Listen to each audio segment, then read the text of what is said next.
বৈরী আবহাওয়ার কারণে হজরত শাহজালাল আন্তর্জাতিক বিমানবন্দরে অবতরণ করতে পারেনি বাংলাদেশ অনূর্ধ্ব-19 জাতীয় ফুটবল দল বহনকারী ইন্ডিগো এয়ারলাইন্সের ফ্লাইট। আজ বিকাল 5টায় কলকাতা থেকে ঢাকায় পৌঁছানোর কথা থাকলেও প্রতিকূল আবহাওয়ার কারণে ফ্লাইটটি অবতরণ না করে কলকাতায় ফিরে যায়।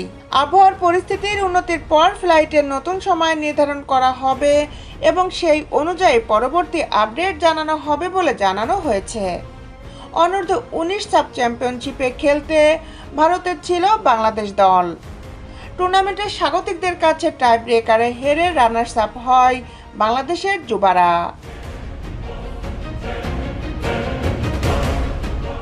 দেশ বিদেশের খেলার আপডেট নিউজ পেতে আমাদের সাথেই থাকুন। Justice sports, Dhaka.